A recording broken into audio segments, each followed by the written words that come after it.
10% గెలవరు. 118 నుంచి 170 అయితే 17 సీట్ల కంటే ఎక్కువ గెలవరు. కాంగ్రెస్ ఓడిపోతుంది, రేవంత్ ముఖ్యమంత్రి అవుతాడా అంటున్నా. ఈ మొత్తం ఇంటర్వ్యూలా ఈ క్వశ్చన్ నచ్చింది నాకు. అదే నా ఆన్సర్. ఏంటిది? అదే ఆన్సర్. ఈ క్వశ్చన్ నచ్చింది నాకు. కాదు, రేవంత్ రెడ్డి ముఖ్యమంత్రి అవుతాడు. देखो रघु जी, आप अच्छे जर्नलिस्ट हो, आप भी मुझसे जुड़ जाओ. We need good Padmashali dynamic candidates. Okay, आप भी पॉपुलर जर्नलिस्ट हो, मुझसे जुड़ जाओ. మైక్ దగ్గర పెట్టండి. యు సీ సన్న బియ్యం అంటావు, మళ్ళీ Have you seen సన్న బియ్యం? యు సీ సన్న బియ్యం అంటావు. ఇక ఆల్ ఆర్ సీయింగ్ సన్న బియ్యం, కానీ అది కేసీఆర్ గారు ఇచ్చిన సన్న బియ్యం కదా. హ్యావ్ యూ సీన్ సన్న బియ్యం అన్నాడు. హ్యావ్ యూ సీన్ చిన్న బియ్యము? నో ఐ హ్యావ్ సీన్ చిన్న CM. No I have seen చిన్న సీఎం. నమస్తే.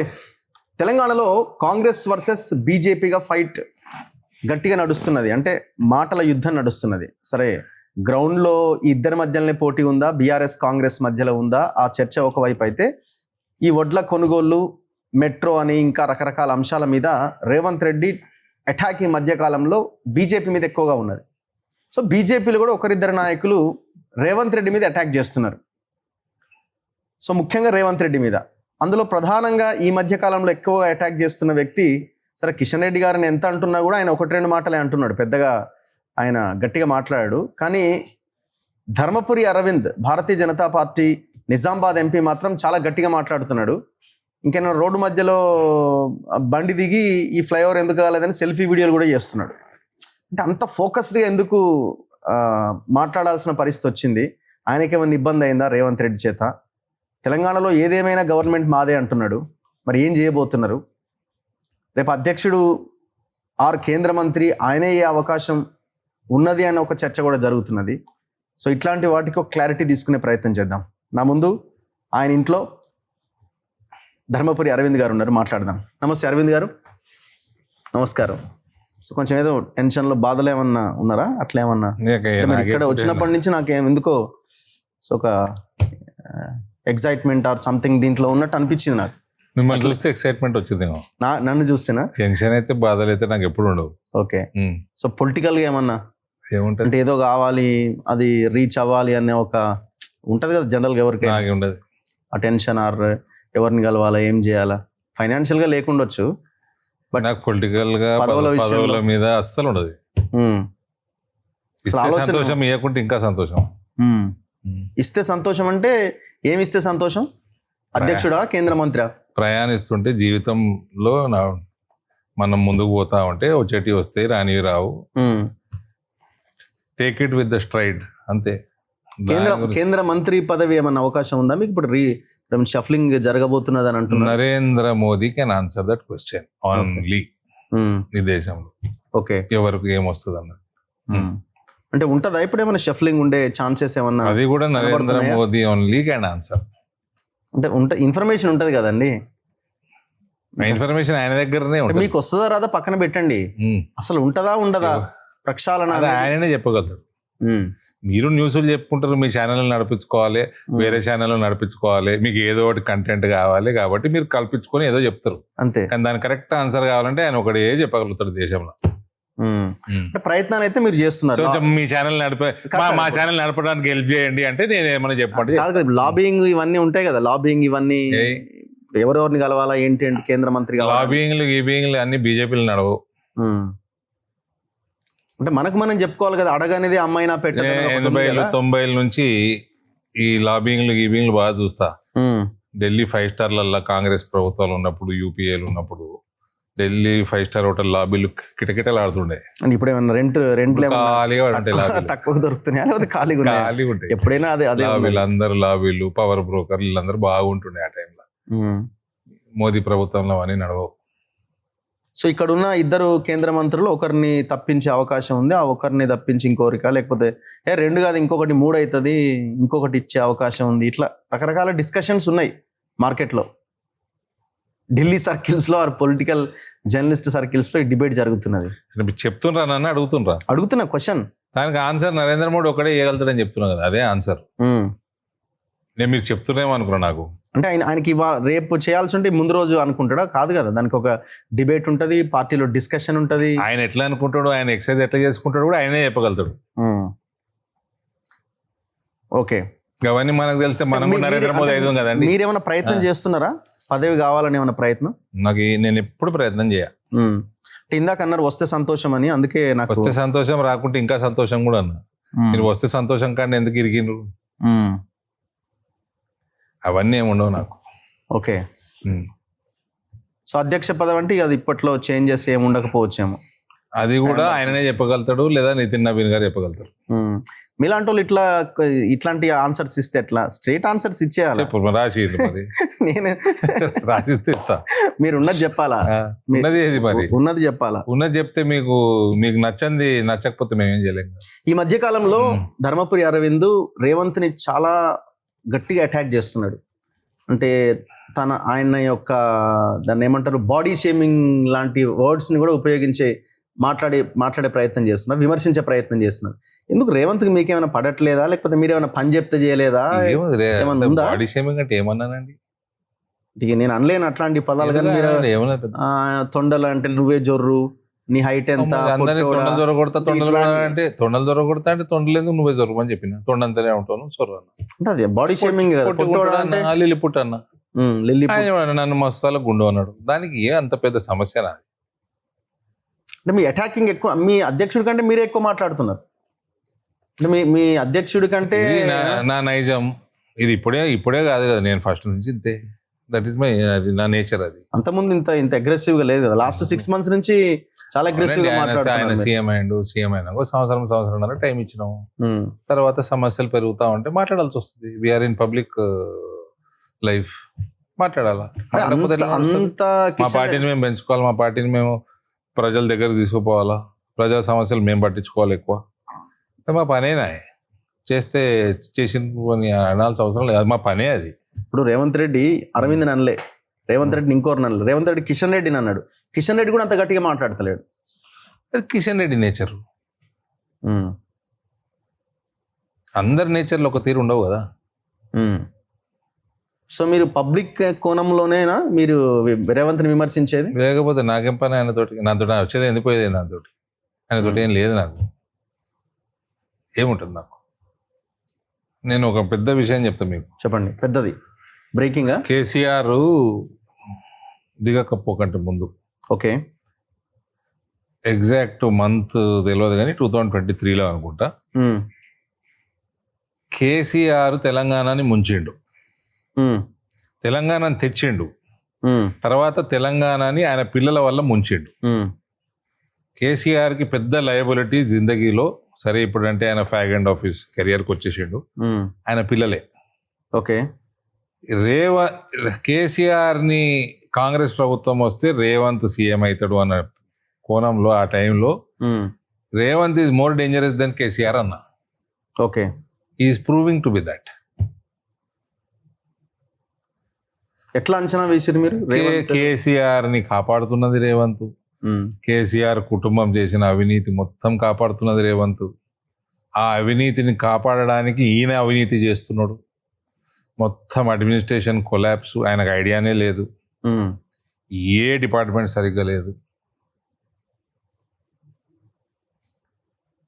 ల్యాండ్లు అమ్మడం, ఏదైనా 4 రూపాయలు తెచ్చుకోవడం, దాంట్లో ఎట్లా మింగడం, ఇంతే తప్ప వాళ్ళకి ఏం తెలుస్తలేదండి. అంటే చేయనికి రావట్లేదా, లేకపోతే చేయడానికి రావడం లేదు, నియతు లేదు, ఇంటెంట్ లేదు, కంటెంట్ లేదు. అంటే చేయడానికి వస్తలేదు, నియత కూడా లేదు, చేసే నియత కూడా లేదు, చేయనీకి రాదు. 2 చిత్తశుద్ధి లేదు అంటారు.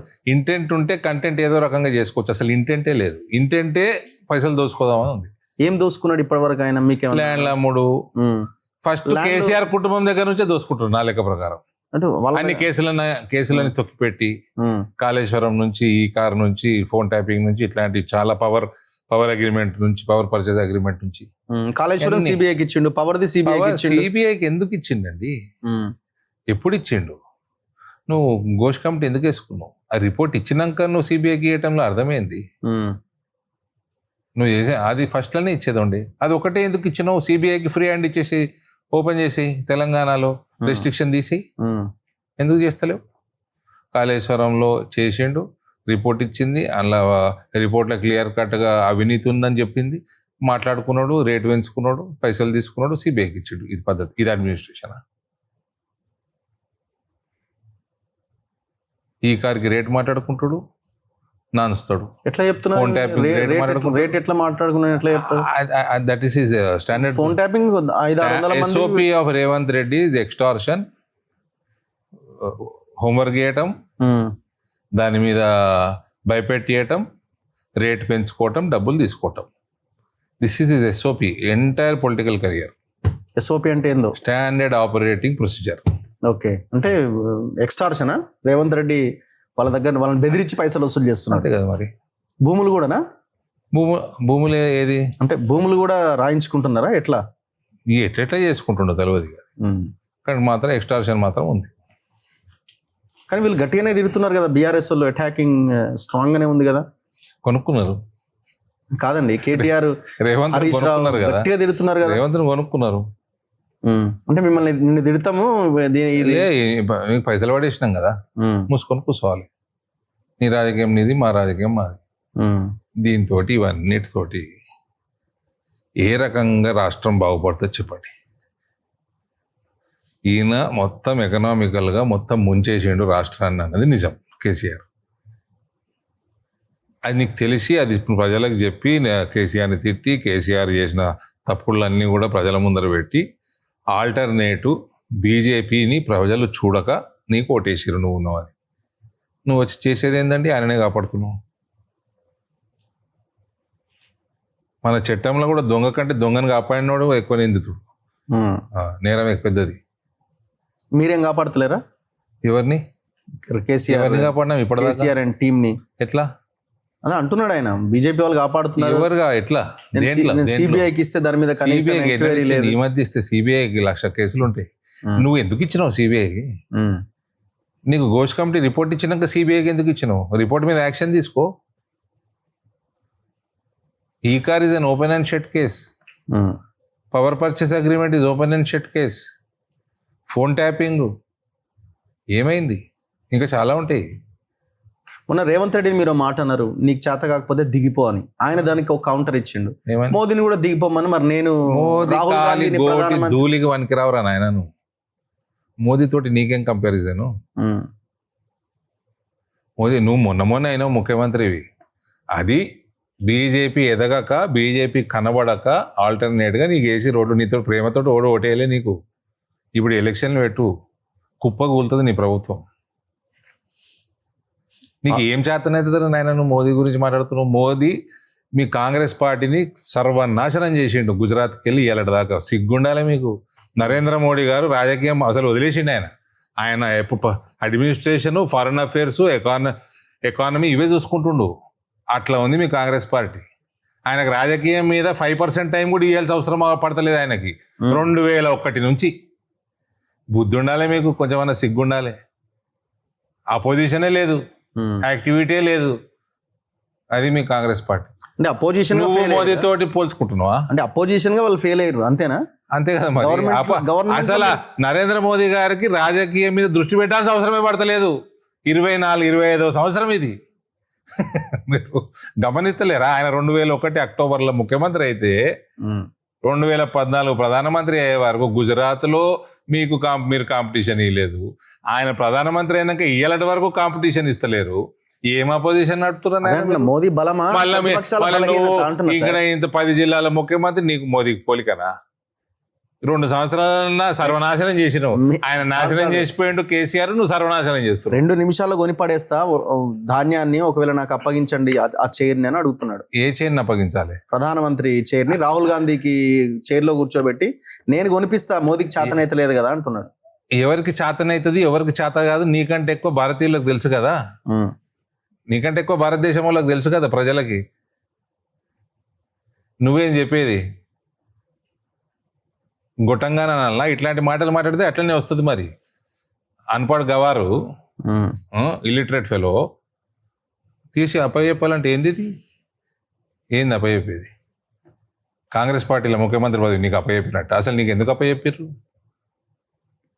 నువ్వు కాంగ్రెస్ పార్టీ అనివే కాదు 8 మంది ఎంపీలు, ఆ. 2 కేంద్ర మంత్రులు, అందులో వీళ్ళంతా ఏం చేస్తున్నారు అసలు ఈ రాష్ట్రానికి, ఏం తీసుకొస్తున్నారు? మస్తు చేసిన మస్తు వస్తున్న కేంద్రం నుంచి ఏ రాష్ట్రానికి ఎక్కువ రాదు తక్కువ రాదు రావు గారు. ఉమ్, ఇట్ ఈస్ సిల్లీ ఆర్గ్యుమెంట్. నువ్వు తక్కువ వస్తే కోర్టుకు పోయినావా? ఉమ్, కోర్టుకు పోయినావానే? చేత కదా కోర్టుకు పోడు. తక్కువ వస్తే పో, నీకు దమ్ముంటే పో. దేని మీద పోతావు? ఇవన్నీ పనికిమాల రాజకీయ మాటలు మాట్లాడు కాదు. నీకు అన్యాయం జరిగిందా తెలంగాణకి, వాగుతున్నావు కదా, మరుగుతున్నావు కదా, కోర్టుకు పో. మొరిగే బదులు ఎందుకు పోతలేవు అంటే ఏం అన్యాయం జరగలేదు అన్నట్టు. మీరెందుకు అంత చించుకుంటున్నారు? ఏంది మీ మీ ప్రధానమంత్రి ఏమో మా పార్టీలోకి వచ్చాయి, మా దగ్గరికి వచ్చి మాతో పాటు కలిసి పనిచేయని ప్రధానమంత్రి అంటాడు. మీరు దాన్ని ఎండార్స్ చేస్తూ, అందుకే ప్రధానమంత్రి అయిండు ఆయన. కాదు ఎండార్స్ చేస్తూ సువేందు అధికారి కాబోతున్నాడా రేవంత్ రెడ్డి, మోదీ అన్నాడు. నేను endorse దానికి- చేయలే. దానికి లింక్ ఏమున్నది అని మీరే దానికి సరే, ప్లే చెప్పారు. చేయండి. వినిపిస్తుంది. దాని మీ రఘు తొలి వెలుగు రఘు వర్షన్ పెట్టకండి దానికి. లేదు ఉండదు నాది play అట్లా ఉండదు. మీదే మీ ఆడియోనే ప్లే చేస్తా ఒకసారి. చేయండి మరి. మీరేమన్నారో వినండి. ఆ. మోదీ గారు ఏమన్నారు నేను చెప్తా. మోదీ గారు అన్నది ఐడియా ఉంది. ఇస్లియే ముచ్చే జుడి జావు అన్నాడు. మీనింగ్ ఏం సార్ తెలుగులో? నువ్వు అనుకున్నట్టు ఇదే రాష్ట్రాన్ని డెవలప్ చేయలేవు, ఆ. ఇస్లియే ముచ్చే జుడి జావు అన్నాడు. మాతో రా అన్నాడు. అంటే మేము పెంచినట్టు నువ్వు పెంచలేవురా నాయన అన్నట్టు. అంటే మాతో కలిసి రా అన్నట్టు. ఆ, కలిసిరా ఒక్క అన్నట్టు. నిమిషం. ముచ్చే జుడి జావు. దానికి మీరేమనాలి మరి? మీరేమన్నారు వినండి. 9 కాంగ్రెస్ 1985 చాలా అద్వాత పడిపోతుంది అని మన మోడీ గారు ఒకటి మెరిసే జుడిజావని. మరి ఏమన్నా ఉందో నాకైతే తెలియదు. నేను చాలా చిన్న కార్యకర్తని బీజేపీలో. ఏమన్నా లింక్ ఉందేమో మరి నాకైతే తెలియదు. అట్లాంటిది ఏమైనా ఉందా? సువేందు అధికారి చూపి అందుకే నన్నే చెప్పిన చూపెట్టు, నాదే సలహా. నడుస్తుంది ఇంటర్వ్యూ. మా నాయన చాలా సేవ చేసి ఈ పార్టీకి సరే అయిపోయింది. జెన్యున్ ఆగండి. అందుకే చెప్పిన కాంగ్రెస్ వాళ్ళకి సలహా. మా నాయన చాలా సేవ చేసి ఈ పార్టీకి జెన్యున్ గా కోమటిరెడ్డి వెంకటరెడ్డి లాంటి వాళ్ళు, శ్రీధర్ బాబు లాంటి వాళ్ళు మాట మీద ఉండి జీవితాంతం కాంగ్రెస్ పార్టీలో ఉండి కసటోళ్ళని చేసుకున్నా సరే, ఈయనకి ఏదో పడేస్తే అయిపో మంత్రి పదవి. ఎప్పుడు జారుకుంటాడో తెలియదు. దీని మీనింగ్ ఏం సార్? 4 సార్లు పార్టీ మారిండు ఆయన. ఎప్పుడు జారుకుంటాడో తెలియదు. తెలియదు మరి 4 సార్లు పార్టీ మారిండు ఆయన. లాయల్ గా ఉన్న వాళ్ళకి ఇవ్వండి అంటే మీ దగ్గరికి వస్తున్నానే కదా మీ ఆలోచన, మీ అంచనా ఏంది? అట్లా కాదండి, 4 సార్లు పార్టీ మారిండా? ఇక రేవంత్ రెడ్డి 4 సార్లు పార్టీ మారిండా? ఓకే, మారిండు. 5వ సారి మారుతాడేమో. బీజేపీలోకి వస్తాడా? అది ఆయనకు తెలియాలి. నాకు ఉన్న డౌట్ ఎక్స్ప్రెస్ చేసిన నేను. మీకు డౌట్ ఉందా? వస్తాడు అనలేదు, రాడు అనలేదు, డౌట్ ఉంది అని అన్నా. డౌట్ సువేందు అధికారి అని ఎందుకు అన్నారు? వేరే పార్టీలకి వెళ్ళి వచ్చిండు ఆయన అక్కడ వెస్ట్ బెంగాల్. అంటే ఈయన ఏమన్నా వచ్చే అవకాశం ఉందా? ఏక్నాథ్ షిండే తోకనాథ్ షిండే అని కేసీఆర్ అన్నాడు అప్పుడు. అన్నాడు. సో అట్లా వచ్చే ఛాన్స్ ఉంది. ఒక డౌట్ ఎక్స్ప్రెస్ చేసినాం. వస్తే పార్టీ నిర్ణయం చేస్తుంది. I'm not party. నేను party president. Part of the party, I'm not party.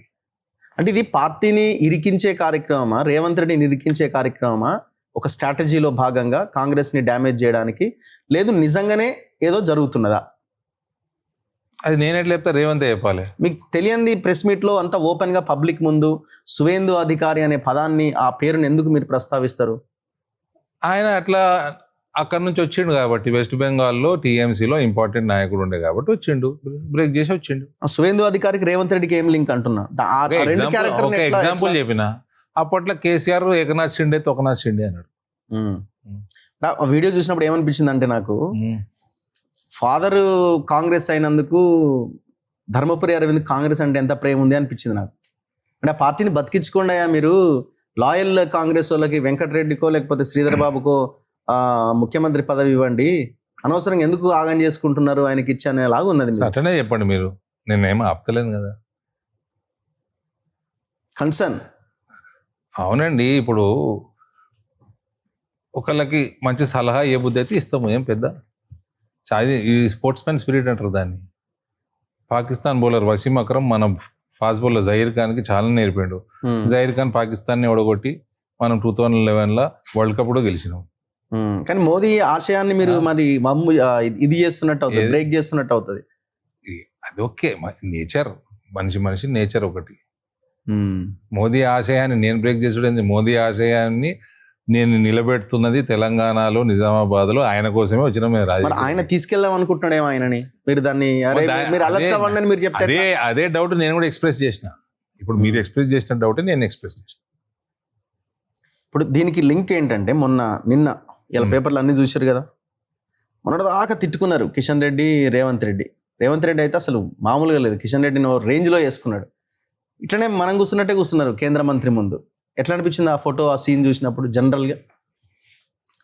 ఏమని తీసుకుపోయాను కిషన్ రెడ్డి గారు, తీసుకుపోయాను రైల్వే ప్రాజెక్ట్ కోసం అశ్విని వైష్ణవ్ గారి అపాయింట్మెంట్ ఫిక్స్ చేయించినట్టుంది. అంటే ఇప్పుడు 80s పాలిటిక్స్ 90s పాలిటిక్స్ లో అయితే వేరుంటుండే, అంటే విమర్శించుకున్న కొంత ఇదిగా. ఇప్పుడు అంతా ఇగో పాలిటిక్స్ నడుస్తున్నాయి కదా, అంటే నన్ను తిట్టిండు నేను ఎట్లా పోతా, నన్ను తిట్టిండు నేను ఎట్లా తీసుకెళ్తా అనే వ్యవహారాలు ఉన్న పరిస్థితిలో ఎట్లా ఆల్ ఆఫ్ సడన్ గా ఒక రాత్రికి రాత్రి వాళ్ళు అశ్విని వైష్ణవ్ అపాయింట్మెంట్ ఇప్పించిండేమో కిషన్ రెడ్డి గారు.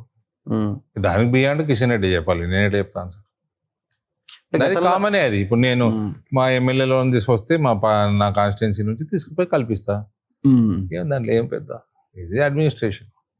గతంలో మీ ఎంపీలంతా కలిసి 6 కలిసి లెటర్ ఇచ్చారు కదా ప్రధానమంత్రికి, ఇద్దరి వల్ల నష్టం జరుగుతుంది పార్టీకి అని. నేను కొండ విశ్వేశ్వరరెడ్డి గారిని కూడా ఈ క్వశ్చన్ అడిగితే, సరే మేము పేర్లు ఇవ్వలే కానీ కొన్ని శక్తులు అని రాసినాము అని అన్నాడు. ఆయన ఇచ్చిండేమో, నేనైతే. సో ఆ పరిస్థితుల్లో మరి మీరు దాని నుంచి ఓవర్కమ్ అంటే బయటపడడానికి ఏమన్నా మొన్నటిదాకా తిట్టుకొని మళ్ళీ I have no clue. So వాళ్ళిద్దరు ఫ్రెండ్సా లేకపోతే ఎవరిద్దరండి? రేవంత్ రెడ్డి కిషన్ రెడ్డి, రేవంత్ అండ్ కిషన్ రెడ్డి గారు. ఓ మినిస్టర్, సెంట్రల్ మినిస్టర్ దగ్గరికి ఇంకో సెంట్రల్ మినిస్టర్, చీఫ్ మినిస్టర్ తీసుకపోతే ఫ్రెండ్స్ అయిపోయారా? నరేంద్ర మోడీని కలిసిండు రేవంత్, అమిత్ షా గారిని కలిసిండు. బిఫోర్ ఆఫ్టర్ ఏంటి బిఫోర్ ఆఫ్టర్ అంతకుముందు ఫ్రెండ్స్ గా ఉన్నారు వీళ్ళు అని కదా మీరు కంప్లైంట్ ఇచ్చింది. నేను కంప్లైంట్ ఇవ్వలేదు. మీరు కొంత అసంతృప్తి వ్యక్తం చేశారు కదా, ఎవరు ఇంటర్నల్ గా అలాంటిది ఏం లేదా? I have no clue. So ఆ మీటింగ్ జనరల్ గా కేంద్ర రాష్ట్ర ప్రభుత్వాలు సంబంధాలు దాని జరిగింది. ఇప్పుడు కిషన్ రెడ్డి పోలేదు అనుకో, మీద ఇదే తొలి వెలుగు రాగా ఏమంటాడు, కిషన్ రెడ్డికి అంత బాధ్యత లేదా? మెట్రో రైలు అది పట్టణంలో తిరుగుతుంది, ఆయన ఇక్కడ నుంచి ఎంపీ, అంత కనీస బాధ్యత లేదా? ఎవరు అడిగారండి? పోకపోతే ఎవరు అడిగారు? కావాలంటే అంటారు, ఎవరు అడిగారు? వేరే కంటెంట్ లేకుంటే అంటారు. మొన్నదాకా తిట్టిండు కదా, కంటెంట్ లేకుండా రేవంత్ తిట్టిండు కదా, ఎట్లా పోతారు, ఎట్లా పట్టించుకోరా, మీకు బాధ్యత లేదా అని ఇదే రఘు అంటాడు. మళ్ళా రఘు ఇప్పుడు అనుకుంటున్నాడు రఘు, అంత ముందు ఏమనుకునేవాడు, ఒకవేళ వెళ్ళకపోతే మొన్నటిదాకా తిట్టిండు కదా రేవంత్ రెడ్డి, సర్లే ఎట్లా పోతాడులే అని అనుకుంటాడు. ఇవి రఘు అనుకూలంగా ఎట్లా అనాలో అట్లా అంటాడు. రఘు సంగతి మీకు తెలియదా, నాకు తెలియదా? మరి ఎట్లా అనుకూలంగా ఉంటే అట్లా అంటాడు. సో మొన్న ఒక స్టేట్మెంట్ ఇచ్చారు మీరు, ఏది ఏమైనా మేము అధికారంలోకి వస్తాం ఏమన్నారు, ఆకాశం కింద భూమి మీద జరిగే ఏ చర్య ద్వారానైనా మేము అధికారంలోకి వస్తామన్నారు. లీగల్ గా అంతా మాట్లాడి లీగల్ అన్నారు, ఒక పదం మీద వాడినట్టున్నారు. సో దాన్ని ఆర్ఎస్ ప్రవీణ్ కుమార్ గారి బయటినారా మీరు? సో ఆయన వాళ్ళ కార్యకర్తలను ఉద్దేశించి ధర్మపురి అరవింద్ అనే ఒక ఎంపీ ఈ రకంగా మాట్లాడిండు. అంటే భవిష్యత్తులో ఆర్ఎస్ ప్రవీణ్ కుమార్ నాకు ఎట్లా మాట్లాడాలో నేర్పించాల్సిన అవసరం లేదు, నేను మాట్లాడింది కరెక్ట్, చేస్తాం కూడా. అంటే ఎట్లా చేస్తాము? ఏం చేస్తారు? ప్రభుత్వంలోకి వస్తాము. ఎట్లా వస్తారు సార్? ఏదైనా చేసి వస్తాము. లీగల్ అంటే ఎట్లా? న్యాయబద్ధంగా, కాన్స్టిట్యూషనల్ పరంగా ఏమైనా. కాన్స్టిట్యూషన్ లో కొన్ని చట్టబద్ధంగా కూడా కొన్ని లూప్ హోల్స్ ఉంటాయి. ఏది? టీఎంసీ ఎంపీలను కొన్నారు. ఏడా? ఎవరు కొన్నారు? కొన్నారు మీన్స్ మీ దాంట్లోకి వచ్చారు. ఎట్లా వచ్చారు? మీ దాంట్లోకి వచ్చారు, అటు వేరు కుంపటి పెట్టుకున్నారు. వేరే కుంపటి పెడితే మాకేం? శివసేనలో ఒక బ్యాచ్ హలో సేమ్ వేరే కుంపటి పెడితే మాకేం సంబంధం? మీ ఆదేశాలతో. ఏ ఆదేశాలతో? మీ ఆదేశాలతో, బీజేపీ ఆదేశాలతో కుంపటి పెట్టుకున్నారు. ఎవరు ఇచ్చారు ఆదేశం? ఈ పార్టీ. ఎవరు ఇచ్చిందండి? అమిత్ షా, మోదీ. మీరు ఊహించుకుంటున్నారు మీ ఛానల్ నడుపుకోనికి. మీరు ఇర్రెస్పాన్సిబుల్ గా న్యూస్ చెప్తే మేమేం చేస్తాం దానికి? వాళ్ళకి వాళ్ళే సైడ్ అయ్యారు. ఇక్కడ ప్రాబ్లం ఏం చెప్పాలి? తెలంగాణలో ఇక్కడ న్యూస్ ఛానల్ లేవు, ఇక్కడ వ్యూస్ ఛానల్, అన్ని వ్యూస్, రఘుస్ వ్యూస్. ఎవరైనా చెప్తారు సార్, ఏబిసిడి తెలిసిన వాళ్ళు కూడా చెప్తారు. ఏం చెప్తారు? రాజకీయాల్లో ఓనమాలు తెలిసిన వాళ్ళు కూడా చెప్తారు. ఏం చెప్తారు? ఇప్పుడు శివసేనని మీరు కాదా స్ప్లిట్ చేసింది? మేము కాదు, మాకేం సంబంధం? టీఎంసీని ఇప్పుడు చేస్తున్నది ఉద్ధవ్ ఠాక్రే.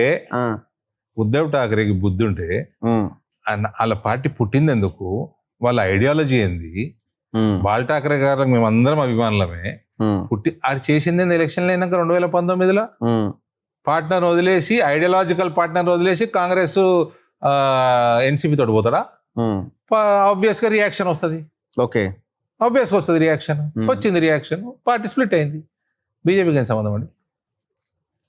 బీజేపీ తోటి ఉన్నందుకు నీకు 4 సీట్లు వచ్చినాయి, ఉమ్. నువ్వు కాంగ్రెస్ తోటి పోతావా?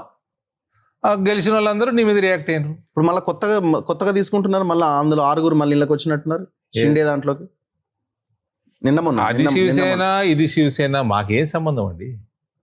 అంటే ఈ శివసేన మీతో ఉంది కదా, ఏక్నాథ్ షిండే శివసేన మీతో ఉంది శివసేన బీజేపీ తోటే ఉండాలి ఐడియాలజికల్ గా. కదా. ఉమ్, లేదు అంటే తప్ప అల్లది. కాంగ్రెస్ తోటి ఎట్లా పోతాడు, ఎన్సీపీ తోటి ఎట్లా పోతుంది? ఆ రోజు బాల్ ఠాకరే ఆత్మకు శోభించుంటుంది. సో తెలంగాణ పడతారండి. సరే, తెలంగాణలో కూడా ఆ లైన్ లో వస్తారేమో. ఏ లైన్? మీరు అన్న లీగలే కదా, ఇప్పుడు మీరు అంటున్నంత లీగలే కదా. ఏది TMC మేము చేయలేదండి, అది సరే మీరు చేయలేదు సార్, మేము చేయలేదు. లీగల్. మేము ఎలక్షన్లు గెలుస్తాం, నేను అదే అంటున్నా సార్. లీగల్ గా కొట్లాడి ఎలక్షన్లో గెలుస్తాం. ఢిల్లీలో గెలిచినట్టు గెలుస్తాము, వెస్ట్ బెంగాల్ లో గెలిచినట్టు గెలుస్తాము, మళ్ళీ ఇప్పుడు బీహార్ లో గెలిచినట్టు గెలుస్తాము. ఎలక్షన్ లో పోటీ చేసి మేము గెలుస్తాం, 60 సీట్లు అట్లనే వస్తాయి గెలిచిన మరి ఇవన్నీ. ఏ రాష్ట్రంలో కూడా మేము ఏ పార్టీ స్ప్లిట్ చేయలేదు, ఏ ఎమ్మెల్యేలు కొనలేదు. ఒక్కటి చెప్పండి, వ్యూస్ చెప్పకండి, న్యూస్ చెప్పండి. Give me news, valid news, not your views. మహారాష్ట్రలో ఫస్ట్ సింగిల్ లార్జెస్ట్ కదండి, సింగిల్ లార్జెస్ట్ అయితే మా కూటమి ప్రభుత్వం ఏర్పాటు చేసేటంత నెంబర్ గెలిచింది 2019. Single largest party, single largest. Majority మా పార్ట్నర్ మమ్మల్ని వదిలేసి వారిపోయాడు. తర్వాత స్ప్లిట్ అయ్యి మీ దాంట్లోకి వచ్చేసి తర్వాత స్ప్లిట్ ఎందుకైంది? ఐడియాలజికల్ గా స్ప్లిట్ అయింది. నేను అదే అది లీగల్ గానే జరిగింది, కనబడడానికి లీగల్ గా. మాకు సంబంధం లేదు, అది శివసేనలో జరిగిన తప్పిదం వల్ల శివసేన స్ప్లిట్ అయింది. సార్ ఒక్క నిమిషం. బీఆర్ఎస్ ఎమ్మెల్యేలు, బీఆర్ఎస్ అధికారంలో ఉన్నప్పుడు కాంగ్రెస్ ఎమ్మెల్యేలు 12 మంది వచ్చి బీఆర్ఎస్ లో లీగల్ 2/3 2014 లో కాంగ్రెస్ వాళ్ళు వచ్చారు చూసారా, అది ఇల్లీగల్. ఓకే. ఇప్పుడు మన 2/3 మరి చేయరు, రాజ్యాంగబద్ధంగానే వచ్చింది. అదే అంటున్నాను, ఆ బద్ధంగా ఆ రకంగా మీరు చేయబోతున్నారు. మేము చేయమండి, వాళ్ళు స్ప్లిట్ అయితే మేమేం చేస్తామండి? ఇన్ ఫ్యూచర్ సార్ అట్లాంటి ఎజెండాతో మీరు పనిచేయబోతున్నారు. తీసుకున్నాం వాళ్ళని, వాళ్ళు సెపరేట్ బ్లాక్ పెట్టుకున్నారు. ఇన్ ఫ్యూచర్ మీరు అధికారంలోకి రావడానికి ఈ ప్రయత్నాలు మీరు చేస్తారు అంటున్నా. మేము ఢిల్లీలో వచ్చినట్టు వస్తాము, బెంగాల్లో వచ్చినట్టు వస్తాము అని చెప్తున్నా, ఒరిస్సాలో వచ్చినట్టు చెప్తున్నా, అట్లా వస్తాము. మహారాష్ట్రలో వచ్చినట్టు వస్తాము. 2/3 మెజారిటీ తోటి బీజేపీ కమలం పువ్వు గుర్తు మీద బీఫామ్ల మీద నిలబడ్డోళ్ళు గెలిచి వస్తాం. 119 ఉంటే 60 సీట్లు 60 కాదు 80 గెలుస్తాం తెలంగాణలో. 80 పైన. తెలంగాణలోనే ఉన్నావు కదా నువ్వు. తెలంగాణ మొత్తం నిజామాబాద్ కాదు కదా. సరే మీ ఏరియాలో మీరు స్ట్రాంగ్ ఉన్నారేమో. తెలంగాణనే అంటున్నా, తెలంగాణ మొత్తం తెలంగాణనే అంటున్నా. 80 పైన గెలుస్తాం. ఎట్లా సాధ్యమైంది 2029 ఈ పనితీరుతో? మాకు ఈజీ అండి. ఎట్లా ఈజీ? ఏ లెక్కన? ఏ పనితీరు? ఏ పార్టీతో కలిసి వెళ్తారు? ఏ పార్టీతో కలిసి కమలం పువ్వు అని చెప్తుంటే మళ్ళీ అర్థం కదా. సింగిల్ మింగిల్ అవరా? It is easy. కాంగ్రెస్ అంటుంది బీఆర్ఎస్ తో పొత్తుతో ముందుకెళ్లే అవకాశం ఉందని. కాంగ్రెస్ బీఆర్ఎస్ ఇంతకు ముందు ఉండే చరిత్రలో వాళ్ళకి అలయన్స్ ఉండే, మళ్ళీ పోతారేమో. లేదు, కాంగ్రెస్ అంటుంది బీఆర్ఎస్ ప్లస్ బీజేపీ అని.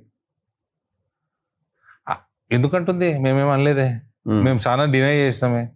మా నేషనల్ పార్టీకి వెళ్ళి మా state party president, national party leadership, మేము అందరం చెప్తున్నాం ఉండదు పోతుంది. ఎందుకు కాంగ్రెస్ వాళ్ళు అంటే భయపడుతున్నారేమో. ఏంది ప్లాన్ ఆఫ్ యాక్షన్? అంటే బీఆర్ఎస్ బీజేపీ కలిస్తే కాంగ్రెస్ 10 సీట్లు కూడా రావా? ఉండొచ్చు కదా. పార్టీలు కలిసినప్పుడు భయం ఉంది. 2 పార్టీలు కలిసినప్పుడు ఈక్వేషన్ వేరే ఉంటుంది. సో ఆ భయాన్ని ఎట్లుందంటే 2019లో నేను 2017 జాయిన్ అయినాక పని చేసుకుంటూ వచ్చిన, రకరకాలుగా పని చేసుకుంటూ వచ్చిన, అట్రాక్ట్ చేసిన. అరవింద్కి టికెట్ వస్తే కదా అన్నారు, టికెట్ వస్తే కదా అని. అంటే అరవింద్ తోటి భయపడుతున్నా అన్నట్టు. ఈ 2 కలిస్తే నీకు 5-10 సీట్లు కూడా రావన్నట్టు లెక్క అని అట్లా అనుకుంటున్నారేమో వాళ్ళు, భయపడుతున్నారు. కానీ మేము ఎవరితో కలిసే ప్రసక్తి లేదు. సొంతంగా 80 సీట్లు చాలా అల్కగా ఒరిస్సా, బెంగాల్, మహారాష్ట్ర, బీహార్, ఢిల్లీ ఇవన్నిటికంటే సునాయాసంగా గెలుస్తారు. ఎట్లా పాసిబుల్ అనుకుంటున్నారు మీరు? మొన్న కేటీఆర్ అంటున్నాడు మాకు పోటీ బీజేపీ. రఘు గారు మీ ఆన్సర్ చెప్పిస్తా. ఢిల్లీలో ఎన్ని సీట్లు ఉండే మాకు మొన్న ప్రభుత్వం రాకట్టు? ఎన్ని ఉన్నాయి? తక్కువనే ఉన్నాయి కదా. ఎన్ని ఉన్నాయి? ఏమో ఐడియా లేదు నాకు కూడా, చూడాలి ఇక. How many were there in Delhi? 8 No, 70, 148 now. Before in previous assembly, how many were there? అంతే 7 8 ఉన్నాయి. 7 to 48,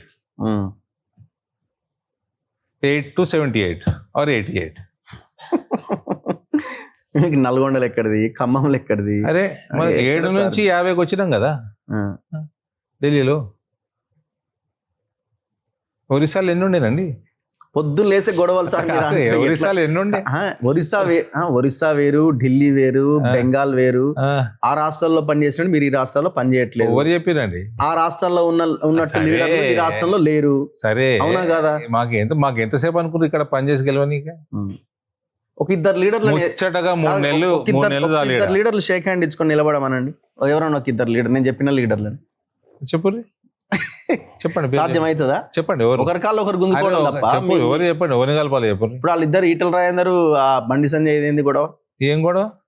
ఇప్పుడు ఆ ఫ్లెక్సీల గొడవ ఏంది? ఒకరి మించి ఒకరు ఫ్లెక్సీలు, ఆయన ఫ్లెక్సీలు బండి సంజయ్ పెట్టిండా? ఆయన ఎవరు? ఆ రామకృష్ణ అని ఒక ఆయన పెట్టిండ్రా, అయిపోయి సస్పెండ్ చేసారు, ఖతం అయిపోయి. రామకృష్ణకి ఈటల రాజేందర్ మీద కోపం ఉంటే బండి సంజయ్ ఎందుకు కలుపుతారు మీరు? నేనేం కలపలే, జనరల్ గా చెప్తున్నా. అది మళ్ళీ కలపలేదు, ఇందాకనే అన్నారు కదా. చర్చ ఉంది కదండి బయట. అది వ్యూస్, న్యూస్ కాదు. నీ వ్యూస్ అవి. Ramakrishna is news, Sanjay is your views. ఇప్పుడు గొడవలు లేవని మీరు ఎట్లా అంటారు? మీరు 6 ఎంపీలు కలిసిపోయే ప్రధానమంత్రి గారు. మేము 80 90లలో కాంగ్రెస్ ప్రభుత్వంలో పంచాయతీలు అక్కడికంటే ఎక్కువ పీనట్స్. అక్కడికంటే ఎక్కువ పీనట్స్. అసలు గొడవనే లేదు బీజేపీ లీడర్, గొడవనే లేదు. ఎవడన్నా గొడవ ఉన్నది బీజేపీ అంటే తీసుకురండి. ఇప్పుడు సంజయ్ అరవింద్ పడుతుందా? సంజయ్ అరవింద్ పడుతుంది, ఫుల్ పడుతుంది. రోజు మాట్లాడుకుంటారా మీరు? ఫుల్ పడుతుంది. 2 నెలలకు ఒకసారి అయినా మాట్లాడుకుంటారా? మాట్లాడుకుంటావు. ఎప్పుడు? 2 నెలలకు ఎందుకు, నెలకు ఒకసారి కూడా మాట్లాడుకుంటాం. మీరు ఎన్నో దగ్గర మొన్న ఆయన కేసులో అరవిందే ఉన్నాడు అని వాళ్ళ సోషల్ మీడియా అంతా బాగా ప్రచారం చేసింది. నేనున్నా అంటే మీరు ఏదో ప్రొవోకేట్ చేస్తున్నారనో, ఇన్ఫ్లుయెంట్ చేస్తున్నారు వాళ్ళని వీళ్ళను. అన్ని మీ వ్యూస్. ఇంకా నన్ను కూడా అన్నారు, ఆయన అరవింద్ నడిపిస్తున్నాడు అనే లైన్ కూడా ఒకరిద్దరు వినిపించారు. ఎవరైనా నడిపిస్తున్నా? నన్నట. మిమ్మల్ని?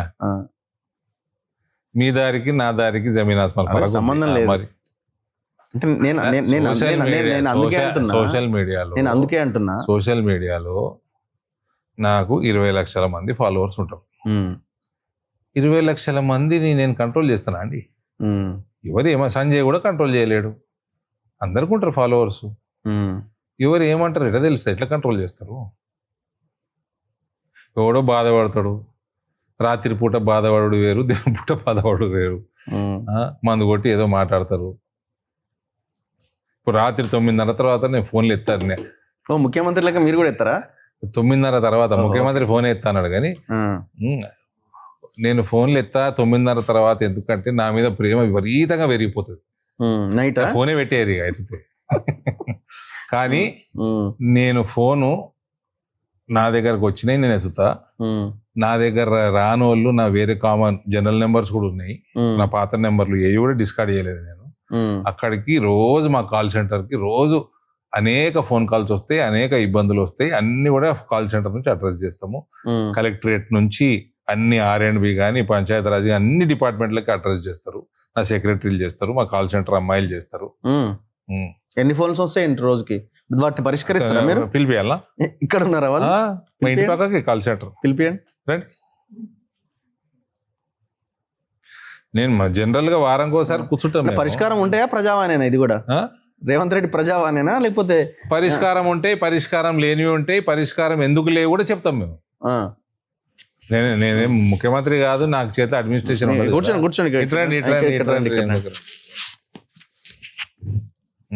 నాకు సుమారు 20-25 వరకు మెంబర్స్ ఉంటారు మా సోషల్ మీడియా కాల్ సెంటర్లో. చెప్పమ్మా. అమ్మాయి ఎన్నేళ్ళ నుంచి ఉన్నారు మన దగ్గర మీరు? 6 years నుంచి. సీనియర్ అమ్మాయి. చెప్పమ్మా ఎన్ని కాల్ వస్తాయి, ఏంది చెప్పు. కాల్ సెంటర్ ఎక్స్పీరియన్స్ చెప్పు. డైలీ 100 కాల్స్ దాకా వస్తాయి. అందులో డిఫరెంట్ టైప్స్ ఆఫ్ ప్రాబ్లమ్స్ అన్ని చెప్తూ ఉంటారు. NRI కాల్స్ వస్తుంటాయి, నిజామాబాద్ కాన్స్టిట్యున్సీ నుంచి వస్తుంటాయి, పెన్షన్ గురించి వస్తుంటాయి, ప్యాడీ గురించి వస్తుంటాయి. సో వాటన్నిటిని కూడా సార్ట్ అవుట్ చేస్తూ ఉంటాం. ఓకే. సో సో మీ సార్ అంటే కనెక్ట్ అవుతుంటారా అప్పుడప్పుడు ఏమొస్తున్నాయి ఏంటి అని అడుగుతుంటారా? కంపల్సరీ ఓకే, డైలీ అప్డేట్ ఉంటుంది సార్ దగ్గర. సొల్యూషన్ వస్తుందా?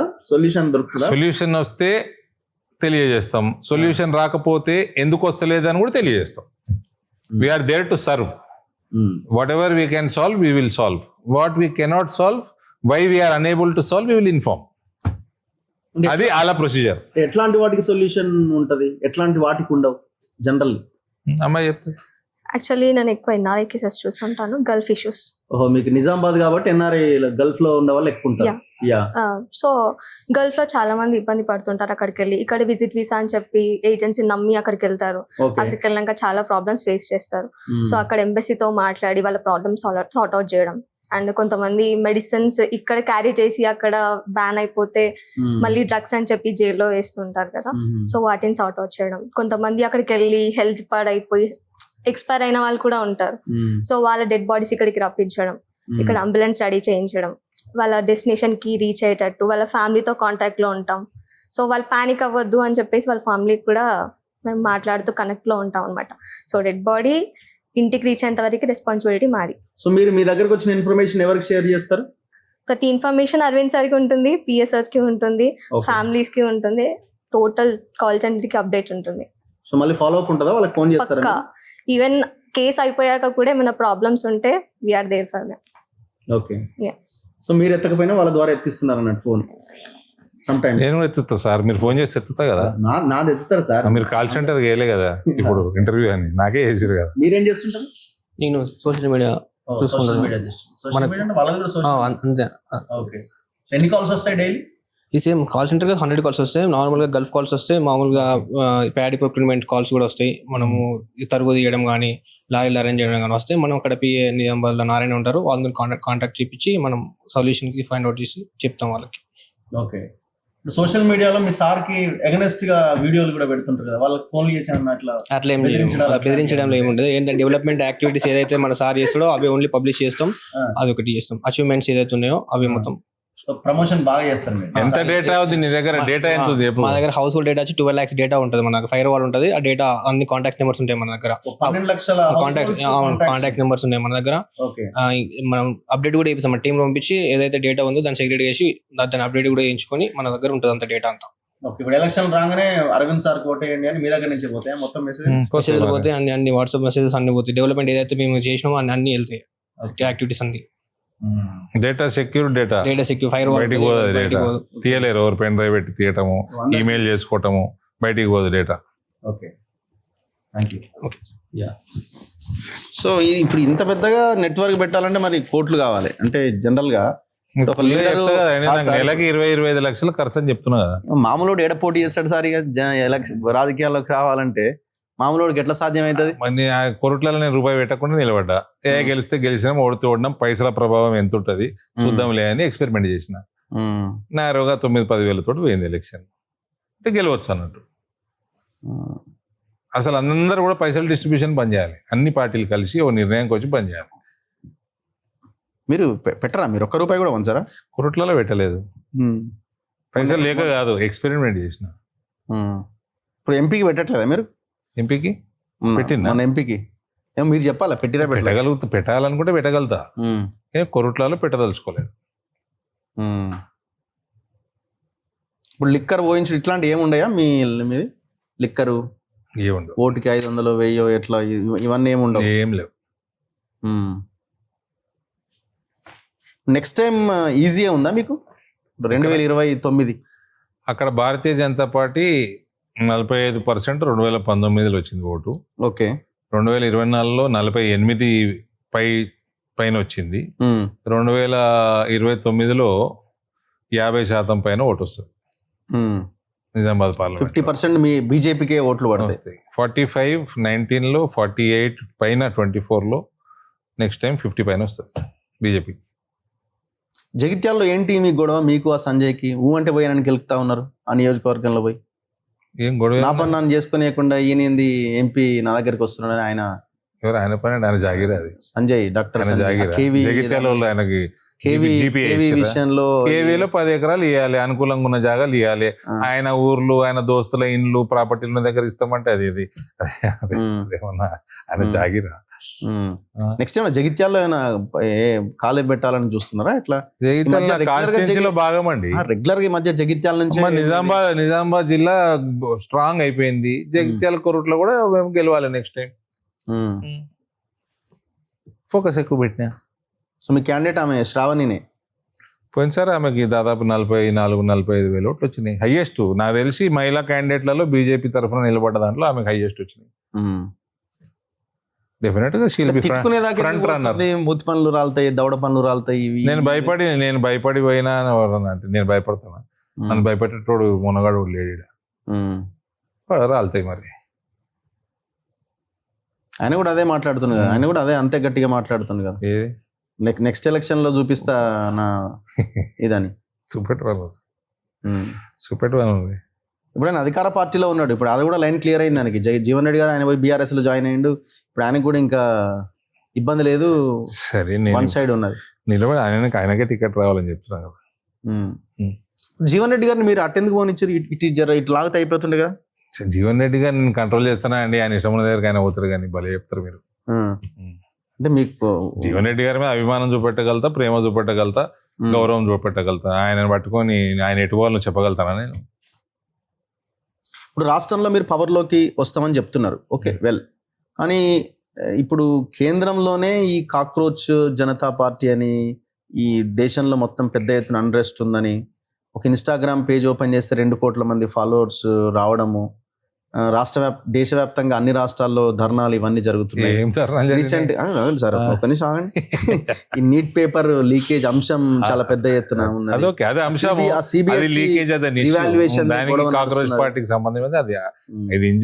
దేశంలో ఈ అన్రెస్ట్ కి లైన్ ఇది పడుతున్నది, బయటకు వస్తుంది అంతా. పొద్దున బీజేపీకి ఇబ్బందికర పరిస్థితులు రాబోతున్నాయి. నీట్ పరీక్ష మళ్ళీ రాయటం అన్నది చాలా ఇన్కన్వీనియంట్ లక్షల మందికి. ఓకే, తప్పు జరిగింది, ఫైన్, ఫ్యూచర్లో జరగకుండా చూసుకుంటారు. ఓకే, అన్రెస్ట్ ఏందండి? వెస్ట్ బెంగాల్ దేశంలో లేదా రిజల్ట్? అన్రెస్ట్ రిజల్ట్ అది. అంటే బీజేపీని దించే ఎలక్షన్ కాదు కదా అది. ఏది కేంద్రంలో బీజేపీని దించే ఎలక్షన్ కాదు కదా. బీజేపీని దించే సత్తా ఎవ్వరికి లేదు.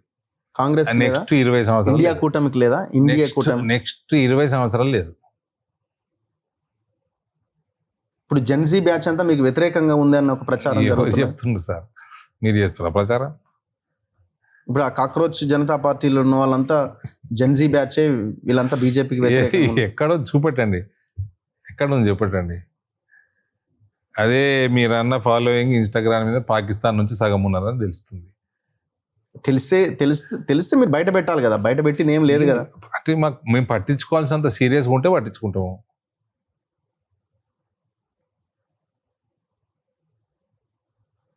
సో దేశంలో నిరుద్యోగము, దేశంలో ఇవన్నీ అంశాలు ఉన్నాయి కదా. అగ్రికల్చర్ సంబంధించిన సమస్యలు, దేశంలో ఇంకా ఎన్నో సమస్యలు అట్లే పెండింగ్ ఉన్నాయి. పేదరికము, రైతుల ఆత్మహత్యలు, ఇవన్నీ స్టిల్ గోయింగ్ కదా. లేవంటారా? చెప్పండి. ఎక్కడ నేషనల్ క్రైమ్ రైతుల ఆత్మహత్యలు స్టేట్ సబ్జెక్టా సెంట్రల్ సబ్జెక్ట్? అంటే దేశంలో అయితే అన్ని రాష్ట్రాల్లో అయితే సేమ్ పరిస్థితి ఉన్నది కదా. ఏది పాలసీలు మారుస్తున్నా ఎందుకు రైతుల జీవితం? ఇప్పుడు తెలంగాణకు వస్తే అగ్రికల్చర్ పాలసీ ఏం మారింది చెప్పండి? మారలేదు. స్టేట్ గవర్నమెంట్ బీజేపీ బుడదల్లుడు కాదు. మీరు ఒక రెస్పాన్సిబుల్ జర్నలిస్ట్ గా ఫ్యాక్ట్స్ అండ్ ఫిగర్స్ పెట్టి మాట్లాడాలి. ఇప్పుడు నరేంద్ర మోదీ ప్రభుత్వంలో వికసిత్ భారత్ రోజ్గార్ యోజన, ఈ ఐడియా చూడండి. ప్రైవేట్ సెక్టర్ కి ఇన్సెంటివైజ్ చేసి ఉద్యోగాలు ఎన్ని ఇస్తే అంత ఇన్సెంటివ్స్ ఇచ్చి ప్రైవేట్ సెక్టర్లో ఉన్న ఇండివిజువల్కి, ఇన్స్టిట్యూషన్కి, రెండిటికి ప్రమోట్ చేస్తున్నారు. ఇటువంటి ఐడియా ఎవరికైనా వచ్చిందండి?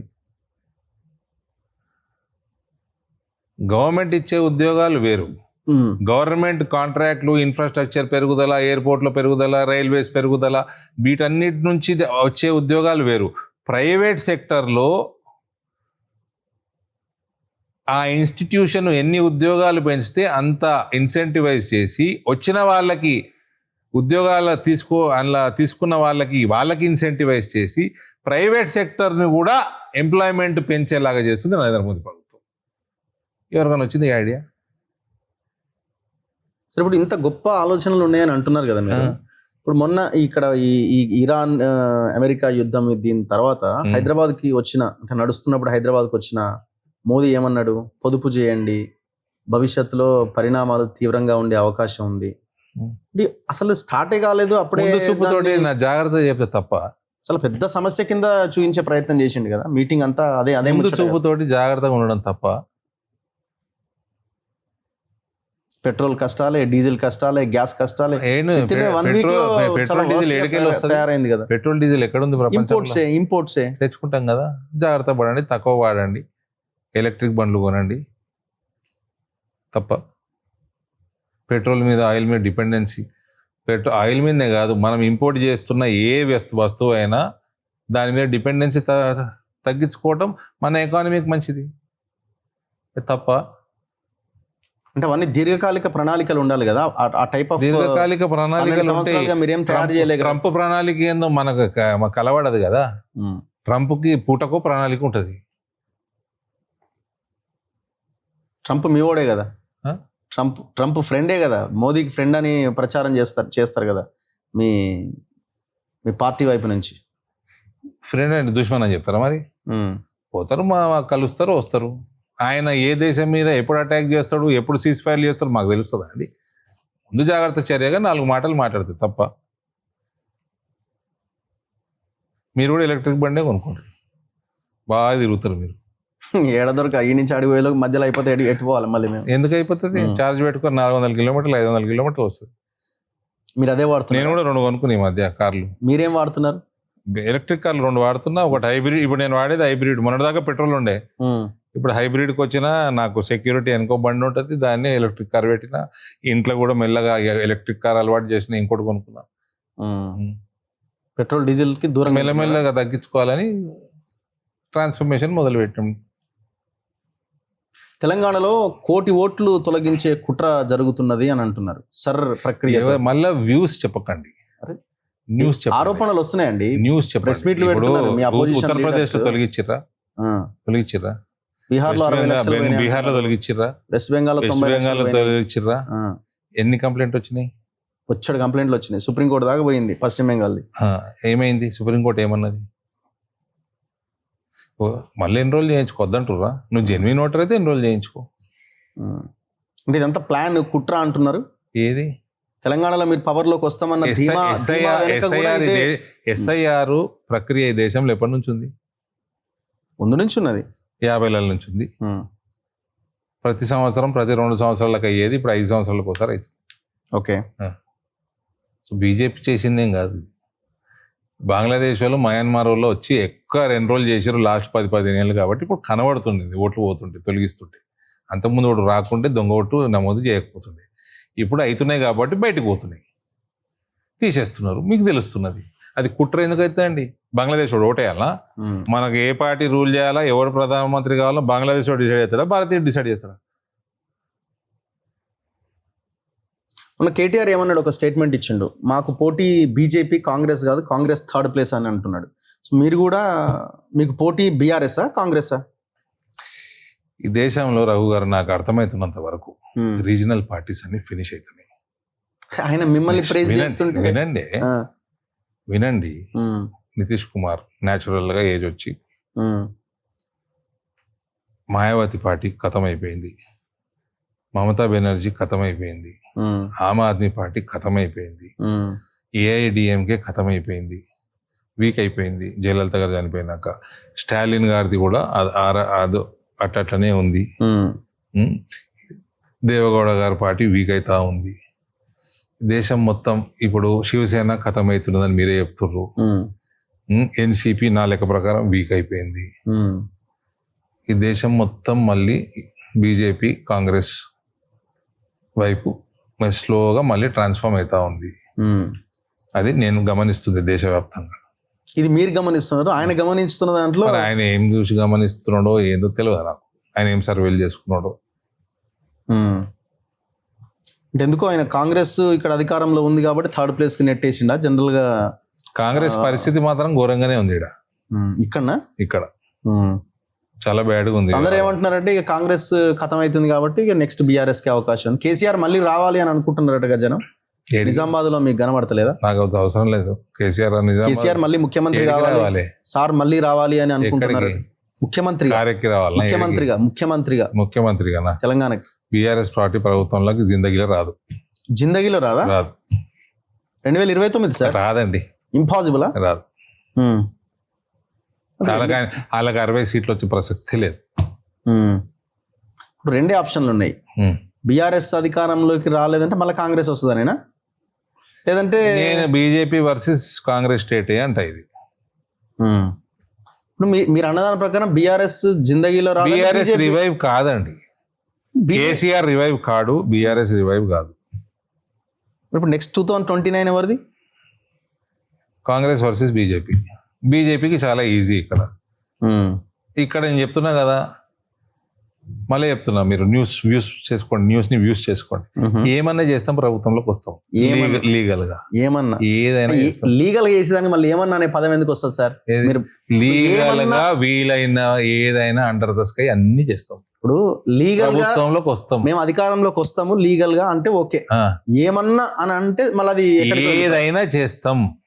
అదే రాజ్యాంగం పరిమితిలో ఏదైనా చేస్తాం, ప్రభుత్వంలోకి వస్తాం. 2/3 మెజార్టీతో వస్తాం.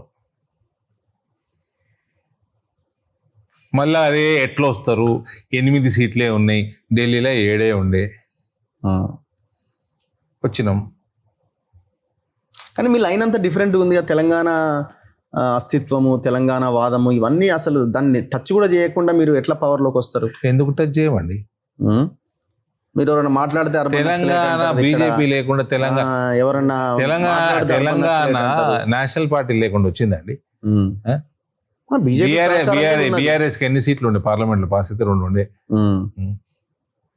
కాంగ్రెస్ సపోర్ట్ చేసింది, బీజేపీ సపోర్ట్ చేసింది, అయితే వచ్చింది. కేసీఆర్ కొట్లాడి, నేనే అంటున్నా కదా, నేను ఎప్పుడు అంట కేసీఆర్ కొట్లాడిండు. కేసీఆర్ తెలంగాణ వాదాన్ని పెంచి పొలిటికల్ చేసి దాన్ని బలంగా చేసి తెలంగాణ ఆ లైన్ కంటే ఎక్కువగా మీరు యూపీలో, బీహార్లో, ఇంకొక రాష్ట్రంలో, నార్త్ లో వాడే ఈ మీ ఐడియాలజీ వారిని ఎక్కువ ఇక్కడ దాంతోనే మీరు రావాలని ప్రయత్నం చేస్తారు. ఐడియాలజీ హిందుత్వ ఐడియాలజీ లైన్ లోనే మీరు మాట్లాడుతారు. జాతీయతా భావం, హిందుత్వం, నేషన్ ఫస్ట్ మా ఐడియాలజీ తప్ప. తెలంగాణలో నేషన్ ఫస్ట్ నినాదం మీ జెన్జీలు, జెన్ ఆల్ఫాలకు కూడా నేషన్ మీద ప్రేమనే ఎక్కువ ఉంది నా సర్వే ప్రకారం. దాన్ని ఓటుగా మలిచే ప్రక్రియ బీజేపీ చేసుకోవాలి, అంతే, ఇంకేం లేదు. తెలంగాణ ఫస్ట్ నేషనలిజం, హిందూయిజం, ఈ ఐడియాలజీ అన్ని జనరేషన్లకు ఉంది. దాన్ని ఓటుగా మలుచుకోవాలి. అడ్మినిస్ట్రేషన్, మాకంటే మంచి అడ్మినిస్ట్రేషన్ ఎవరు అందిస్తున్నారండి? బీజేపీ ఉన్న రాష్ట్రాలలో బీజేపీ ఓడిపోవడం 10%, 90% రిపీట్ అవుతుంది మా గవర్నమెంట్. ఎందుకు అవుతుందండి? అడ్మినిస్ట్రేషన్ బాగుందని అయితే. So me plan of action లో భాగంగా రేపు బీఆర్ఎస్ ని పక్కన పెట్టండి, బీజేపీ, జనసేన, తెలుగుదేశం ఇక్కడ కలిసి కూటమిగా సేమ్ ఆంధ్రప్రదేశ్ లాగా మళ్ళీ దీనికి ఆన్సర్ నరేంద్ర మోదీ గారు ఇవ్వగలుగుతారు, లేదా నితిన్ నవీన్ గారు ఇవ్వగలుగుతారు. నేను ఇవ్వలేను, కానీ ఇక్కడ ప్రభుత్వం ఏర్పాటు చేస్తాం. ఇక్కడ పవన్ కళ్యాణ్ ఒక ఇష్యూ నడుస్తుంది, ఎవరి జాగీర్ ఇది, మేము వస్తాం 100% ఇక్కడ కొట్లాడతాం అని మాట్లాడుతున్నారు. ఎవరు ఏదైనా కొట్లాడుకోవచ్చు, ఏముంది? ఎవరు ఇబ్బంది పెట్టలేదు కదా ఎవరిని. కానీ ఎందుకు ఈ మధ్య కాలంలో ఈ గొడవ స్టార్ట్ అయింది? పవన్ కళ్యాణ్ గారు చెప్పాలి, నేను ఎట్లా చెప్తా? మీరు అభిమాని Pawan Kalyan as an actor పెద్ద అభిమాని. ఓకే, యాజ్ అ పొలిటీషియన్ కాకపోవచ్చు, యాజ్ అన్ యాక్టర్ పెద్ద అభిమాని. ఆయనకి ఏదో పర్మిషన్ ఇవ్వలేదని విన్నా. ఆయన వార్ ఆఫ్ వర్డ్స్ అయినాయి. అయితే ఇప్పుడు మీరు చంద్రబాబు నాయుడిని మళ్ళీ అక్కడ ఏపీలో తెచ్చినట్టు ఈడ కూడా తెచ్చి మీరు కలిసి పోటీ చేస్తే మీకు ఇబ్బంది అవుతుంది కదా? ఏపీలో చంద్రబాబు నాయుడు మేము తెచ్చినామా? క్వశ్చన్ ఏంది? అన్ని తిక్క క్వశ్చన్లు ఏంది? కూటమే కదా? ఏది కూటమి? చంద్రబాబు నాయుడు మేము తెచ్చినామా? అరే ఆయన ప్రభుత్వంలో మీరు భాగస్వాములు, మేము స్మాల్ మైనర్ పార్ట్నర్. ఆడ ఆయనను మేము మీరే తెచ్చిన major, sir. ఆంధ్రాలో మేము తెచ్చాం మీరే మేజర్ సార్, మీరే మేజర్. కేంద్రంలో పవర్ లో ఉన్న మీరే మేజర్. అది వేరు, ఆంధ్రప్రదేశ్. అదే అంటే అదే మీ క్వశ్చన్ ఆ కూటమి అదే కాదు, కాదు. మీ సరే, ప్రవోక్ సరే. చేసే క్వశ్చన్ ఎవరు ప్రవోక్ గారిడా? కాదు, కాదు. ఎవరు ప్రవోక్ గారు? ఇప్పుడు అదే కూటమి ఇక్కడ కలిసి పోటీలో ఉంటుందా? అట్లయితే మీకు ఇబ్బంది అవుతుంది. మళ్ళీ అట్లయితే ఇబ్బంది అవుతుంది. క్వశ్చన్ అండ్ ఆన్సర్స్ పై రఘు, మరి నేను ఎందుకు ఇంటర్వ్యూ లేడా? మీరు చెప్పండి మరి. క్వశ్చన్ మీదే ఆన్సర్ మీదే. కూటమితో మీరు అధికారంలోకి రాగలుగుతారా? కూటమి అవుతుందా, అలయన్స్ అవుతుందా కాదా? As on today party stand no alliance. పార్టీలో అన్ని లెవెల్స్ చెప్పిండ్రు. మొన్న అమిత్ షా కూడా ఒక స్టేట్మెంట్ ఇచ్చినట్టున్నాడు కదా, ఏ రాష్ట్రంలో. మరి ఎందుకు అడుగుతారు మరి? అంటే క్వశ్చన్ మీరే అడుగుతారు, ఆన్సర్ మీరే చెప్తారు. లేదు, జనరల్ గా ఎట్లుంటది అంటే రాజకీయాల్లో పొలిటికల్ లీడర్స్ ది ఆ అవసరానికి అనుగుణంగా వాళ్ళ స్టేట్మెంట్. అది మీ వ్యూ. ఎలక్షన్లకు ముందు ఏమంటారంటే పరిస్థితులు అప్పుడు వేరే ఉండి ఇప్పుడు వేరే వ్యూస్ అని పెట్టుకోరు పేరు. న్యూస్ అని వ్యూస్. ఇదే న్యూస్ మళ్ళీ రేపు చెప్తా నేను. ఎలక్షన్స్ న్యూస్ చెప్పండి, వ్యూస్ చెప్తే 2 ఛానల్ పెట్టుకోండి మీరు, వ్యూస్ అండ్ న్యూస్. సో మీరు పవర్ లోకి వస్తారు, మేము సింగిల్ గా వస్తాం అన్న దాంట్లోనే ఉన్నది, ఏమన్నా చేసి వస్తాం అన్న దాంట్లోనే ఉన్నది. 100% ఏ అలయన్స్ ఏంటి? 100% వస్తాం, రాజకీయం చేస్తాం, వస్తాం. సో మీరు స్టేట్ లో ఉంటారా, సెంట్రల్ మళ్ళీ ఎంపీ అంటే మీ ఆలోచన, మీ టార్గెట్ ఏమున్నదో? మేము బీజేపీ బలం చేసుకుంటూ ఉంటాం. అరే మిగతా వాళ్ళంతా నేను ముఖ్యమంత్రిని కావాలి, సో నాకు అధ్యక్ష పదవి కావాలని కొట్లాడుతున్నా, మీరేందండి నేను ఫస్ట్ పార్టీని డెవలప్ చేసుకుంటానంటారు. మీకు కూడా లైన్ ఉండాలి కదా. ఇదే లైన్. మరి వాళ్ళ లైన్ లో వాళ్ళు కూడా ఈ లైన్లోకి వస్తే బెస్ట్. వాళ్ళు ఆ లైన్లో ఎందుకున్నారు మరి? ఏ లైన్లో? అదే ఆ కొట్లాట లైన్ ఎందుకున్నారు నాకు తెలియదు. ఈ లైన్లకే రావాలి వాళ్ళు కూడా, అందరు ఈ లైన్లకే రావాలి. ఈటల రాజేందర్ గారు మీకు, అంటే నేను జనరల్ గా అడుగుతున్నాను సార్, మళ్ళీ వ్యూస్ అనొద్దు మీరు, లాస్ట్ క్వశ్చన్ ఇది. ఈటల రాజేందర్ గారు భారతీయ జనతా పార్టీలో కొనసాగే అవకాశాలే ఉంటాయా ఒకవేళ మంత్రి పదవి ఇవ్వకపోయినా, ప్రెసిడెంట్ ఇవ్వకపోయినా, ఏమి ఇవ్వకపోయినా? దానికి ఆన్సర్ చెప్పిండు ఆయన. ఇట్లాంటి క్వశ్చన్లు అడేటోళ్ళని తిట్టిండు ఆయన. అని ఏమన్నాడు? ఎందుకు మారతా పార్టీ అన్నాడు. మళ్ళీ మారనన్నాడు. ఏది మళ్ళీ మారనన్నాడు? ఆయన ఒకటేసారి మారిండు. మీ ముఖ్యమంత్రి అయితే 4 సార్లు మారిండు కదా. మీ ముఖ్యమంత్రి కూడా? అవు, మా ప్రియతమ ముఖ్యమంత్రి. ఇప్పుడు ఆయనని ఇష్టంతో ఈటల రాజేందర్ని కేసీఆర్ వెళ్ళగొట్టిండు. ఆయన బీజేపీలో కూడా హ్యూమిలియేట్ చేస్తున్నారు. ఎవరికి ఏమి రాజన్న మంచిగా సంతోషంగా పదవి ఇస్తలేరు ఆయనకి. పార్టీలో అధ్యక్ష పదవి లేదు, అధ్యక్షుడు అన్నారు, మరి సెంట్రల్ మినిస్టర్ అంటే అది కూడా లేదు. సో ఏది రాకపోతే ఇబ్బందికర పరిస్థితులు ఎదురయ్యే అవకాశం ఏమైనా ఉంటుందా? ఏముండదండి, ఆయన సంతోషంగానే ఉన్నాడు. నాకుంది ఆ పదవి, నేను సంతోషంగానే ఉన్నా కదా. అంటే అందరు మీలాగా ఉండాలి కదా. ఏది ఇప్పుడు ఆయన కూడా అట్లనే ఉన్నాడు, ముఖ్యమంత్రి ఆయన కూడా కష్టపడుతున్నాడు. ఆయన బీజేపీ కోసం తిరుగుతున్నాడు, ఆయన బీజేపీని పెంచుకుంటుండు. చూద్దాం, వెలిసి ఏం జరుగుద్దో. ఇప్పుడు రేవంత్ రెడ్డి పరిపాలన మీద మనం మాట్లాడితే, ఇప్పుడు ఆయన ప్రతిరోజు మాట్లాడుతున్న దాంట్లో మూసీ ఒకటి, ఫ్యూచర్ సిటీ ఒకటి, ఇంకా ఇంకోటి ఏదో కొత్తగా మెట్రో, ఈ 3 అంశాలని చాలా ప్రధానంగా ఫోకస్ చేస్తున్నాడు. సో ఇవి రేపొద్దున తెలంగాణకి ఫ్యూచర్ని ఇవ్వబోతున్నాయి. మూసీని ఏం చేయదలుచుకున్నాడు? మూసీలో మొత్తం టూరిజం పెంచేసి మొత్తం దుకాణాలు అవి పెట్టి రాష్ట్రాన్ని ఆర్థికంగా బలోపేతం చేసే ప్రయత్నం చేస్తారట. నైట్ బజార్లు ఇవన్నీ. Okay, Gandhi Sarovar. Okay, Musi river front చేస్తాడు మీ లెక్క ప్రకారం, అంతేనా? మూసీ పక్కల అందరు కబ్జాలు చేసుకొని బతుకుతున్నారు కదా ఇల్లీగల్ గా, వాళ్ళందరికి వేరేది ఏమైనా కట్టించిండా? కట్టుడు మొదలు పెట్టిండా? ప్రణాళిక వేసిండా? అసలు ప్రణాళిక వేయడం మొదలు పెట్టిండా? దానికి బడ్జెట్ ప్లానింగ్ చేసిండా? ఎక్కడికి పంపిస్తాడు వాళ్ళందరినీ? ఎందరిని తొలగించిండ్రు? తొలగిస్తాంటే మీరు పోయి వాళ్ళ ఇళ్ళలో పండుకుంటుంటారు. వాళ్ళని నైట్ ఆల్టర్నేట్ ఇల్లు చూపెట్టి, హౌసింగ్ చూపెట్టి కదా తొలగించాలి. నువ్వు మళ్ళీ హిందువులు ముట్టుకుంటావు, తుర్కోలను ముట్టుకోవు. తుర్కోల బస్తీకి పోవాలంటే నీ లాగు తడుస్తుంది, లాగుల తొండలు తోస్తాయి. మరి చేసే ప్రణాళిక ఉండాలి కదా. పో, అహ్మదాబాద్లో చేసిండు నరేంద్ర మోడీ, చూసుకోపో. అదే మీరు చేసుకుని మేము చేసుకోవద్దాం అంటుండు కదా. చేసుకోరా నాయన, ఇల్లు కట్టు, ఇక్కడ అక్కడ షిఫ్ట్ చేయి, రివర్ ఫ్రంట్ చేయి. నీకు ఉద్దేశమే లేదు. ఫ్యూచర్ సిటీ, ఉన్న సిటీ పరిస్థితి చూడరా నాయన. ఒకటి ఫస్ట్ వర్షానికి మునిగింది అంతా.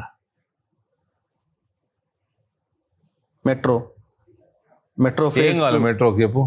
ఫేజ్ 1 లో అప్పు వస్తే జపాన్ నుంచి అప్పు ఆపిరు మీరు. రెండోది మేమెందుకు metro phase 2 ఆపుతామండి? కడదామంటే మేమెందుకు ఆపుతాం? ఆ, మేమెందుకు ఆపుతాం? నువ్వు అప్పు తెచ్చుకుంటే మేమెందుకు ఆపుతాం చెప్పండి. నేను ఆపినామంటే ఎట్లా ఆపినాం?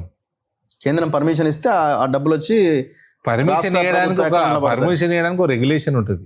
ఉమ్. If you are eligible you will get. ఇప్పుడు అన్ని హామీలు నెరవేర్చినట్టేనా ఆల్మోస్ట్? ఇప్పుడు ఈ సన్న బియ్యము ఈ స్కీమ్స్ అన్ని నడుస్తున్నాయి కదా. సన్న బియ్యం అంటే మీకు ఒకటి రీల్ చూపిస్తా. ఏం రీలు? సన్న బియ్యం అంటే గుర్తుకొచ్చింది. ఇప్పుడు అదే కదా మేజర్ స్కీమ్ ఈ టిఆర్ఎస్ వాళ్ళు కాదండి. మీ ఏదైనా అధికారంలో ఉన్న రాష్ట్రంలో అది అమలు అవుతుందా? ఇదేనండి, ఇది గమ్మతున్నది. ఈ టిఆర్ఎస్ వాళ్ళు చేపించినట్టు. ఏందది? యూసీ సన్న బియ్యం మైక్ దగ్గర పెట్టండి. యూసీ సన్న బియ్యం అంటావు. మళ్ళీ మళ్ళీ పెడతాం. యూసీ సన్న బియ్యం అంటావు. ఇక ఆల్ ఆర్ సీయింగ్ సన్న బియ్యం, కానీ అది కేసీఆర్ గారు ఇచ్చిన సన్న బియ్యం కదా. హ్యావ్ యూ సీన్ సన్న బియ్యం అన్నాడు. హ్యావ్ యూ సీన్ చిన్న బియ్యము? నో, ఐ హ్యావ్ సీన్ చిన్న సీఎం. టిఆర్ఎస్ వాళ్ళు దాన్ని ఏదో కేసీఆర్ ఇచ్చిన సన్న బియ్యం అంటారు. అప్పుడు వెదర్ ఇట్ ఈస్ గదముక్స్ ఆర్ తొండముక్స్. బియ్యం scheme is Narendra Modi scheme. Garib Kalyan అన్న యోజన 80 కోట్ల మందికి రేషన్ ఫ్రీ ఇచ్చేది స్కీమ్, మోదీ గారి స్కీమ్. చిన్న బియ్యమైనా దొడ్డు బియ్యమైనా ఎటువంటి బియ్యమైనా ప్రొక్యూర్ చేస్తున్నది కేంద్ర ప్రభుత్వం. అందరికీ రేషన్ ఇష్యూ చేస్తుంది ఫ్రీగా కేంద్ర ప్రభుత్వం. మీ రోలు ప్రొక్యూర్ చేసి అప్పజెప్పాలి. ప్రొక్యూర్ చేసి అప్పజెప్పినందుకు కమిషన్ కూడా కేంద్ర ప్రభుత్వమే ఇస్తున్నది. చిన్న బియ్యం, హ్యావ్ యూ సీన్ సన్న బియ్యం? నో, ఐ హ్యావ్ సీన్ చిన్న సీఎం. వెదర్ ఇట్స్ చిన్న బియ్యం ఆర్ వాట్ ఎవర్ బియ్యం, ఇట్ ఈస్ మోదీస్ బియ్యం. అంటే రాష్ట్ర ప్రభుత్వం పాత్రే లేదా అందులో? ప్రొక్యూర్ చేసి ఎఫ్సిఐకి ఇవ్వాలి, దానికి కమిషన్ ఇస్తారు. కాదండి, మరి అట్లా దానికి కమిషన్ ఇస్తారు. కాదండి, అట్లా అనుకుంటే మరి ప్రతి గవర్నమెంట్ సన్న బియ్యమే ఇచ్చేది కదా, దొడ్డు బియ్యం ఎందుకు ఇచ్చింది మొన్నటి దాకా? సన్న బియ్యం ఎక్కువ పండిస్తే సన్న బియ్యం అప్పచెప్తారు, తీసుకుంటాం, ఇస్తాం. మీరు ఏది అప్పచెప్తే తీసుకుంటాం, ఇస్తాం. రాష్ట్ర ప్రభుత్వానికి సంబంధించిన వాటా కూడా ఉన్నది ఇందులో. మొత్తానికి ఏముంది వాటా చెప్పండి? మొత్తానికి 80 కోట్ల మందికి ఫ్రీ రేషన్ స్కీమ్ లో రాష్ట్ర ప్రభుత్వం వాటా ఏంది? ఏమీ లేదు. వాళ్ళు బయట నుంచి తెచ్చి కొనుగోలు చేసి మేము ఎందుకు ఈడనే ఇంత వండుతుంటే ఈయన ఇచ్చేదే ఇయ్యలే ఇంకా కేంద్రానికి. నేను ఆడవారు వస్తా, కిషన్ రెడ్డి ఇంటి ముందర వారు వస్తా, అరవింద్ ఇంటి ముందర వారు వస్తా. ఎందుకు వారు వస్తావు? ఎఫ్సీఐకి ఇంకా 32 లక్షల టన్నుల ఏమో మీ ఇంటి ముందు వచ్చి కుప్పు ఉంటుందేమో చూడండి. మరి 32 లక్షల టన్నులు ఇవ్వాలి ఎఫ్సీఐకి. ఇంకా ఈ 2 నెలల్లో ఇంకా 32 లక్షల టన్నులు అప్పచెప్పాలి. ఇంకా అప్పచెప్పేది ఉంది. ఆడిడ వారు వస్తాడు ఎందుకు? బుద్ధి లేని మాటలు. 2034 వరకు నేనే ముఖ్యమంత్రి అంటుండు. మీకు నమ్మకం లేదా?